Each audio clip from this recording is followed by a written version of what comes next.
Hello छात्रों, नमस्कार। स्वागत है आप सभी का इस वीडियो में। तो देखिए, हम लेकर आए हैं प्री बोर्ड परीक्षा 2024 का कक्षा 10वीं का विषय गणित का पेपर। ठीक है, तो देखिए 2.5 घंटे का पेपर है, 70 अंक का पूरा होता है।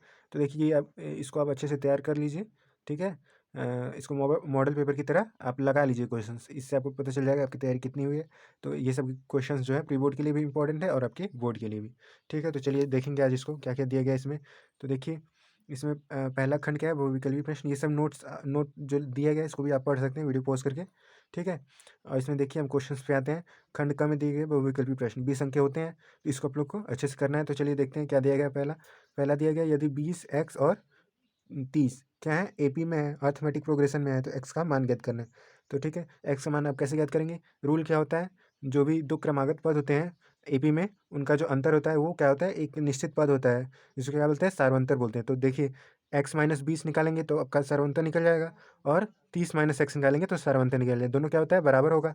तो क्या करेंगे, x-20 यहाँ पे लिखेंगे बराबर 30 - x, दोनों को बराबर कर देंगे। फिर इधर उधर करके आप x की वैल्यू निकाल लेंगे। ठीक है, एक ही पद है तो x की वैल्यू क्या आ जाएगी, 25। ठीक है, तो आप सॉल्व करके अपना देखेंगे। ठीक है, दूसरा क्वेश्चन देखिए, द्विघात समीकरण ये दिया गया है, इसके मूलों का योग होगा। ठीक है, तो मूलों का योग क्या होता है, -b/a। ठीक है, तो यहाँ पे -5 करेंगे तो एक आएगा। देखिए यहाँ पे दिया नहीं है एक ना, तो ये क्वेश्चन में लग रहा है मिस्टेक है। तो क्या होता है, मूलों का गुणनफल क्या होता है, c/a। तो c क्या है, c/a 2/5। ठीक, तो ये ऑप्शन में दिया है मूलों का गुणनफल, और योग नहीं दिया है, तो यहाँ पे क्वेश्चन में मिस्टेक होगा। तो यहाँ पे इसका ये हो जाएगा, अगर यहाँ पे गुणनफल होता है। योग क्या होता है, -b/a, तो 1 आता, तो यहाँ पे दिया नहीं है। ठीक है, तो ये मिस्टेक हो गया होगा, बट बोर्ड एग्जाम में ऐसा कोई मिस्टेक नहीं होता है। ठीक है, तो आप लोग अच्छे से कर लेंगे। तीसरा क्वेश्चन देखिए, प्राकृतिक संख्याओं 1 से 9 का माध्य होगा। माध्य क्या होता है, जितनी भी संख्याएं होती हैं उनका पहले प्लस का जोड़ लेते हैं सबको, और डिवाइडेड में कितनी संख्याएं हैं। ठीक है, तो 1 से 9 तक 9 संख्याएं हैं, और इनको जोड़ने पे कितना आएगा, 1 + 2 + 3, ऐसे करके 9 तक जोड़ेंगे तो 45 आएगा। ठीक है, डिवाइडेड में आप 9 करेंगे क्योंकि 9 संख्याएं हैं, तो क्या आएगा, 9×5 = 45। ये आपका सही हो जाएगा। आगे देखिए, चौथा क्वेश्चन है, बेलन का आयतन होता है, क्या होता है, बेलन का आयतन πr²h। ठीक है, तो ये आपका सही हो जाएगा। आगे देखिए, पांचवा दिया गया, निश्चित घटना की प्रायिकता होती है, कितनी होती है, एक कोई घटना जो है निश्चित है कि हो ही जाएगी, तो उसकी प्रायिकता 1 होती है। ठीक है, तो ये आपका सही आंसर हो जाएगा। आगे देखिए, निम्न छठा क्वेश्चन है, निम्न आंकड़ों का बहुलक होगा। बहुलक क्या होता है, जो संख्या ज़्यादा बार आती है। ठीक है, तो इसको आप देखेंगे तो 38 जो है 1 2 3 4 बार आई है, और बाकी सब कम ही बार आया। 25 2 बार आया है, 3 बार आया है। ठीक है, और 19 2 बार, बाकी सब भी देखेंगे तो कम ही बार आया है, तो इसलिए 38 जो है 4 बार आया है सबसे ज़्यादा, तो आपका ये सही हो जाएगा। आगे देखिए, सातवां क्वेश्चन, सातवां में दिया गया 1 - 10² 45 डिग्री अपॉन 1 + 10² 45 डिग्री।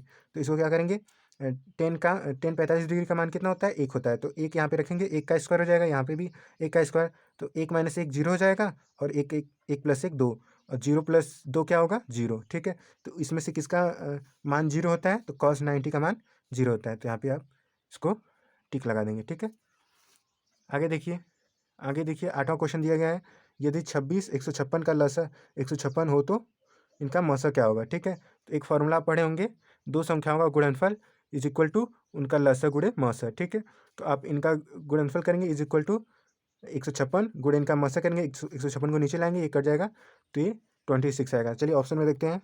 तो देखिए यहाँ पे ऑप्शन में 26 दिया गया है, ये आपका सही हो जाएगा। ठीक है, आगे देखिए, नौवां क्वेश्चन दिया गया है, बिंदु -2 और 6 और बिंदु -2 और 10 का क्या होगा, मध्य बिंदु के निर्देशांक क्या होगा। मध्य बिंदु का निर्देशांक का फॉर्मूला क्या होता है, x2 - x1 का स्क्वायर, ठीक है, प्लस y2 - y1 का स्क्वायर अंडर रूट में। ठीक है, तो इसको आप निकालेंगे तो ये आपका आंसर, क्योंकि देखिए -2 और -2 इसका आप करेंगे तो क्या आएगा।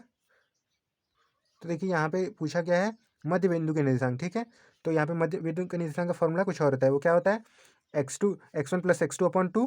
ठीक है, और y1 + y2/2। ठीक है, तो इसका योग करेंगे तो -4/2 करेंगे तो 2 आ जाएगा, -2, और 10 और 6 का क्या करेंगे, योग करेंगे, 16 ÷ 2 करेंगे तो 8 आ जाएगा। ठीक है, तो ये आपका सही हो जाएगा। इसका फॉर्मूला होता है x1 + x2/2, और यहाँ पे y1 + y2/2। ठीक है, ये इनके मध्य बिंदु का निर्देशांक होता है। ठीक है, आगे देखिए, 10वां दिया गया है, यदि ये जो दिया गया है, 1/x² + 6 इज इक्वल टू 1/10 है, तो x का मान ज्ञात करना है। ठीक है, इसको क्या करेंगे, क्रॉस मल्टीप्लाई करेंगे, यहाँ 10 आ जाएगा, ये इधर आ जाएगा। ठीक है, फिर 6 को इधर लाएंगे तो 10 में से 6 जाएगा, कितना होगा 4, और 4 का रूट लेंगे +-2। ठीक है, तो ये आपका सही हो जाएगा। आगे देखिए 11वां क्वेश्चन दिया गया है, यदि साइन ए बराबर कितना होता है 3/5 दिया गया है, तो कॉस ए का मान ज्ञात करना है। ठीक है, साइन ए क्या होता है, लंब बटे कर्ण। ठीक है, त्रिभुज बनाएंगे, लंब बटे कर्ण दिया हुआ है, फिर इसके बाद क्या क्या निकालेंगे, लंब और कर्ण दिया, आधार निकालेंगे, आधार इसका निकालेंगे तो पाइथागोरस प्रमेय लगा के निकालेंगे, 4 आएगा। ठीक है,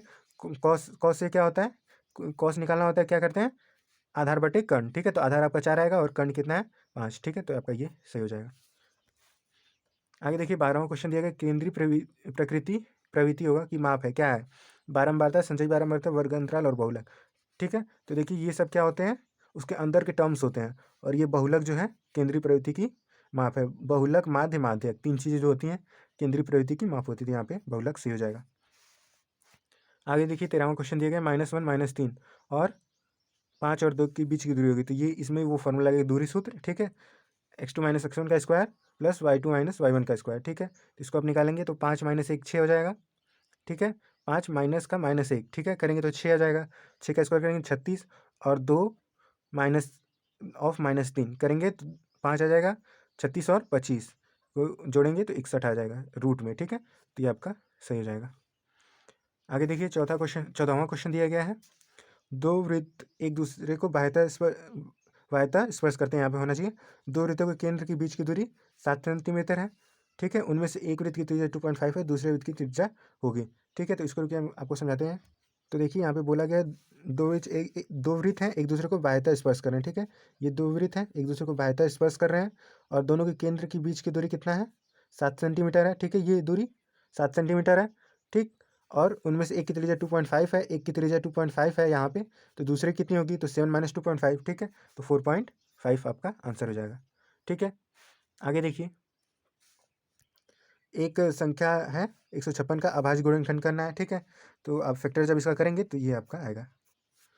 आगे देखिए 16वां क्वेश्चन दिया गया है, शांत जल में एक नाव की गति 8 किमी प्रति घंटा है। ठीक है, शांत जल में जब जल गति नहीं कर रहा है तब, और धारा की गति जो है 3 किलोमीटर प्रति घंटा है। तो ठीक है, तो नाव की गति आपको निकालना है, नाव की चाल निकालना है धारा की विपरीत दिशा में, मतलब धारा धारा ऐसे चल रही है तो नाव इधर चल रहा है। ठीक है, तो ये आपका निकालना है उसकी चाल, तो आएगी 5 किलोमीटर प्रति घंटा, क्योंकि 3 किलोमीटर प्रति घंटा जो धारा की चाल है वो आपका कम हो जाएगी। ठीक है, नाव की चाल में से, तो ये आपका 5 किलोमीटर प्रति घंटा आ जाएगा। 17वां क्वेश्चन देखिए, रेखाओं a1x + b1y + c1 = 0, और ये भी दिया हुआ है, का अद्वितीय हल होगा। अद्वितीय हल कब होता है, जब क्या होता है, a1/a2 is not equal to b1/b2। इस केस में रेखाएं क्या होती है, प्रतिच्छेदी होती हैं, और इनका एक ही हल होता है, एक अद्वितीय हल। ठीक है, तो आपका ये वाला सही हो जाएगा। आगे देखिए 18वां क्वेश्चन दिया गया है, द्विघात समीकरण ये है, इसका व्युत्कर निकालना है। व्युत्कर क्या होता है, b² - 4ac। ठीक है, ऐसा होता है व्युत्कर, ये फॉर्मूला व्युत्कर का। तो इसमें देखिए b का स्क्वायर करेंगे 6 का, तो 36 आ जाएगा, -4 × a × c, 4 चौके 16, 16 तियाँ 48। ठीक है, तो 36 - 48 -12। ठीक है, तो ये आपका सही हो जाएगा। आगे देखिए अपरिमेय संख्या है, इसका ऑप्शन दिखाते हैं आपको। तो देखिए ये ऑप्शंस दिए गए हैं, इनमें से देखिए √25 भी अपरिमेय है, और ये भी अपरिमेय है। ठीक है, तो अ और ब दोनों हो जाएंगे। आगे देखिए 20वां क्वेश्चन दिया गया है, वृत्त के त्रिज्यखंड का क्षेत्रफल ज्ञात कीजिए जबकि इसकी त्रिज्या r है। ठीक है, और थीटा 60 डिग्री है। तो वृत्त का त्रिज्यखंड निकालने का फॉर्मूला क्या होता है, θ/360 × πr²। ठीक है, तो थीटा कितना है, 60 है, तो यहाँ पे 60 रख देंगे, इसको काटेंगे तो 6 बार में आएगा, तो 1/6 πr²। ठीक है, तो यहाँ पे देख लेते हैं, यहाँ पे देखिए r का टर्म्स यहाँ पे रहेगा। ठीक है, क्योंकि r का वैल्यू यहाँ पे दिया नहीं है। ठीक है, और इनमें से किसी के पास भी r का टर्म्स नहीं है, तो इसको क्या करेंगे, इनमें से कोई नहीं। ठीक है, आगे देखिए खंड खा आ जाता है, इनमें क्या कहा गया है, सभी खंड करना है आपको। ठीक है, तो इनमें से देखिए cos a - b इतना दिया गया है, और sin a + b इतना दिया गया है। ठीक है, थीटा जो a + b है वो 0 से बड़ा है और 90 डिग्री से छोटा है। ठीक है, a + b को ऐड करेंगे तो, और a जो है b से बड़ा है, तब a और b का मान ज्ञात करना है। तो इसको आप कैसे करेंगे, देखिए cos a - b दिया गया है, तो यहाँ पे देखिए cos की वैल्यू में ही √3/2 किसका मान होता है, cos में cos 30 डिग्री का। ठीक है, तो यहाँ पे cos 30 डिग्री लिखेंगे, और यहाँ पे साइन में देखिए, साइन में √3/2 किसका होता है, साइन 60 का। ठीक है, तो यहाँ पे देखिए ए माइनस बी इधर और इधर मतलब कंपेयर कर देंगे, ठीक है। कॉस और कॉस का वैल्यू उधर है, दोनों बराबर है, तो ठीक है। ए माइनस बी किसके बराबर होगा, 30 डिग्री के, क्योंकि कॉस और कॉस हट जाएगा, कंपेयर करेंगे, ठीक है। तो ए माइनस बी बराबर 30 डिग्री आ जाएगा, और इधर ए प्लस बी बराबर 60 डिग्री आ जाएगा, क्योंकि यहाँ पे साइन 60 था, ठीक है। दोनों समीकरण को हल कर लेंगे, जोड़ लेंगे, ठीक है। जोड़ के अपना वैल्यू निकालेंगे तो आपका आंसर आ जाएगा, ठीक है। आगे देखिए, एक लंबवृत्तीय शंकु की त्रिज्या 6 सेंटीमीटर और ऊंचाई 8 सेंटीमीटर, उसके पार्श्व पृष्ठ का क्षेत्रफल निकालना है, ठीक है। शंकु क्या है, शंकु होता है उसका क्या होता है, पार्श्व पृष्ठ मतलब वक्र पृष्ठ, ठीक है। उसका क्षेत्रफल क्या होता है, पाई आर एल, ठीक है। आर और एल आपको दिए गए हैं, अपना 22/7 इसकी वैल्यू रख के कैलकुलेट कर लेंगे। आगे देखिए, घ क्वेश्चन दिया गया, एक्स और वाई में एक ऐसा संबंध ज्ञात कीजिए कि बिंदु एक्स और वाई बिंदुओं से ये और ये बिंदु समदूरस्थ हो। समदूरस्थ की कंडीशन क्या होती है कि मतलब अगर इसको आपको संबंध निकालना है तो देखिए यहाँ पे ये 3 और 6 बिंदु अगर ये हैं, ठीक है, 3 और 6 अगर यहाँ पे है, और यहाँ पे -3 और 4 है, ठीक है। तो एक पॉइंट आप यहाँ ले लेंगे एक्स वाई का, ठीक है। तो ये बिंदु और ये बिंदु समदूरस्थ हैं, ऐसा क्वेश्चन में दिया गया है, तो क्या करेंगे, इसका दूरी सूत्र से इसकी दूरी निकालेंगे और इसकी दूरी निकालेंगे, दोनों को बराबर कर देंगे और सॉल्व करेंगे तो एक्स और वाई में संबंध आ जाएगा, ठीक है। चलिए आगे देखते हैं। आगे दिया गया है, यदि पी ई 0.05 है तो ई नहीं का की प्रायिकता क्या होगी, ठीक है। ई नहीं की प्रायिकता कैसे निकालते हैं, देखिए ई नहीं की प्रायिकता 1 माइनस पी ई होता है, ठीक है। ई नहीं is equal to 1 minus P of E, ठीक है। तो एक में से 0.05 घटाएंगे तो कितना आएगा, 0.95, ठीक है। तो ये आपका आंसर हो जाएगा। आगे देखिए, क्वेश्चन में दिया गया है, चित्र में डी और बी के समांतर है, ये और इसके समांतर है, ठीक है। यहाँ पे देखा, यहाँ पे देखिए डी और इसके समांतर है, ठीक है, और इन सब की वैल्यू यहाँ पे दिया गया है, ठीक है। तो एक्स का मान निकालना है आपको। तो इसमें क्या होता है, ये दोनों समांतर होते हैं, इन दोनों का अनुपात क्या होता है, बराबर होता है, ठीक है। X upon X minus two और एक्स प्लस टू, और इसका अनुपात दोनों का बराबर होता है, ठीक है। तो यहाँ पे आप X upon X minus two और बराबर करके X plus two upon X minus A लिख के सॉल्व करेंगे, एक्स का मान आ जाएगा, ठीक है। आगे देखिए, दूसरा क्वेश्चन दिया गया है, किन्हीं 5 खंडों को हल कीजिए, ठीक है। तो इनमें से 5 ही क्वेश्चन आपको करने हैं। पहला क्या दिया गया है, त्रिज्या 4.2 सेंटीमीटर वाले धातु के एक गोले को पिघलाकर त्रिज्या 6 सेंटीमीटर वाले बेलन के रूप में ढाला जाता है, बेलन के रूप में ढाला जाता है, तो बेलन की ऊंचाई जो है आपको ज्ञात करना है। तो देखिए यहाँ पे आप क्या करेंगे, जो गोले का आयतन होगा वही बेलन के आयतन के बराबर होगा, क्योंकि उसी को पिघला के बनाया गया है, ठीक है। तो गोले का आयतन क्या होता है, 4/3 पाई आर क्यूब, और इसका बेलन का क्या होता है, पाई आर स्क्वायर एच, ठीक है। दोनों को आप बराबर कर देंगे, इसकी वैल्यू रख देंगे आप, ठीक है।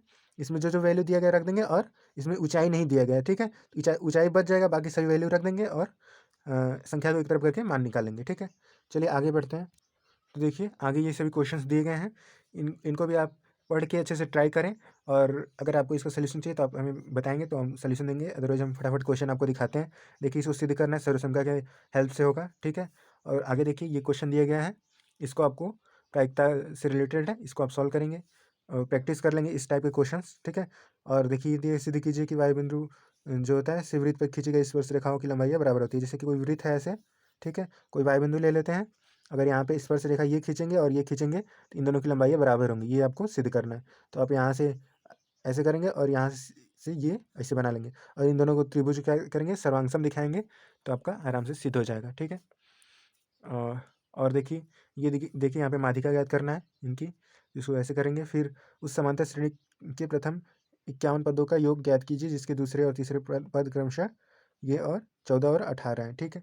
दूसरे और तीसरे पद ये हैं, तो इसमें आप क्या करेंगे, सबसे पहले सर्वांतर ज्ञात करेंगे, तीसरे में से दूसरा, ठीक है। और फिर इसके बाद पहला पद निकालेंगे, और बाकी इसका SN का फॉर्मूला लगा के कर देंगे, n/2 into 2a plus n-1 into D होता है ना फॉर्मूला, उसको आप करेंगे। और आगे देखिए, एक भिन्न 1/3 हो जाती है जब उसके अंश में 1 जोड़ जाता है, और 1/4 हो जाती है जब उसके अंश हर में से 1 घटा दिया जाए, तो वो भिन्न ज्ञात करना है, ठीक है। सबसे पहले आप क्या करेंगे, भिन्न को x/y मान लेंगे, x/y, ठीक है। तो x/y में क्या करेंगे, जब उसके अंश में 1 जोड़ देंगे तो 1/3 हो जाएगा, तो x में अगर 1 जोड़ देंगे तो 1/3 हो जाएगा। फिर इसको आप इधर उधर करके एक समीकरण बना लेंगे। फिर क्या बोला गया है, 1/4 हो जाता है जब 1 घटा दिए, तो x में से 1 घटा देंगे, हर में से बोला है, ठीक है। तो हर में से तो y में से 1 घटा देंगे, तो आपका क्या हो जाएगा, 1/4 हो जाएगा, ठीक। तो फिर इसको आप इधर उधर करके अपना समीकरण बना लेंगे, दोनों समीकरण को हल कर लेंगे, तो एक्स और वाई का मान आ जाएगा। तो एक्स वाई मान को डिवाइड में कर देंगे एक्स अपॉन वाई, तो आपका भिन्न मिल जाएगा। ठीक है, और इसको अथवा में एक और क्वेश्चन दिया गया है, निम्न समीकरण को हल कीजिए। ठीक है, इसमें आपको क्या करना है, इसको एलसीएम लेना है। तो ए प्लस बी ए माइनस बी, इसका फॉर्मूला आपको पता है, ए स्क्वायर माइनस बी स्क्वायर। ठीक है, तो यहाँ पे क्या हो जाएगा, एलसीएम लेंगे तो X square minus Y square. ठीक है, और बाकी इसको आप लोग अच्छे से सॉल्व करेंगे तो समीकरण बन जाएगा, दोनों को हल कर लेंगे तो एक्स और वाई की वैल्यू आ जाएंगी। और देखिए आगे दिया गया, सिद्ध कीजिए कि ये एक अपरिमेय संख्या है। तो इस प्रकार के क्वेश्चन जो भी है 2-3 आपके बुक में, वो अच्छे से प्रैक्टिस कर लेंगे, या तो आप किए होंगे। ठीक है, अथवा में ये दिया है, सिद्ध कीजिए कि ये बिंदु क्या है, संरेख है। तो संरेख के लिए क्या करेंगे, इनका जो एरिया होता है त्रिभुज, इनसे बनने वाले इन 3 बिंदु है, तीनों बिंदु से बनने वाले त्रिभुज का जो एरिया होता है उसको 0 प्रूव कर देंगे। ठीक है, उनका एरिया निकालेंगे, 0 आ जाएगा तो आप बोल देंगे कि ये संरेख है। ठीक है, एक ही रेखा में है। और ये क्या दिया गया है, 2 वर्गों का क्षेत्रफल का योग इतना है यदि उनके परिमापों का अंतर 24 मीटर हो, तो दोनों वर्गों की भुजाएं ज्ञात कीजिए। ठीक है, सबसे पहले आप क्या करेंगे, दोनों वर्गों की भुजाएं एक्स और वाई मान लेंगे अलग अलग। ठीक है, उनके दो वर्गों के क्षेत्रफल निकालेंगे पहले उनका। तो एक्स का इसको क्षेत्रफल क्या होगा, एक्स स्क्वायर। ठीक है, और वाई स्क्वायर, उनका योग करेंगे तो इतना आएगा। ठीक है, उसी पर परिमाप परिमाप क्या होता है, 4a होता है। ठीक है, वर्ग में तो 4a होता है, तो 4x और 4y, उसको प्लस करने पे 24 आएगा। तो दोनों समीकरण बना के आप हल करेंगे तो उनकी भुजाएं मिल जाएंगी। ठीक है, और आगे देखिए, ये क्वेश्चन दिया गया, मीनार के आधार से एक सरल रेखा जो 4 मीटर और 9 मीटर की दूरी पर स्थित है, दो बिंदुओं से मीनार के शिखर का उन्नयन कोण संपूरक कोण है, सिद्ध कीजिए कि मीनार की ऊंचाई 6 मीटर है। ठीक है, इसको भी आप अच्छे से सॉल्व करेंगे, हो जाएगा, आसान क्वेश्चन है। तो ये वीडियो का पेपर का वीडियो आपको कैसा लगा, हमें कमेंट में जरूर बताइए, और वीडियो को भी लाइक कर लीजिएगा।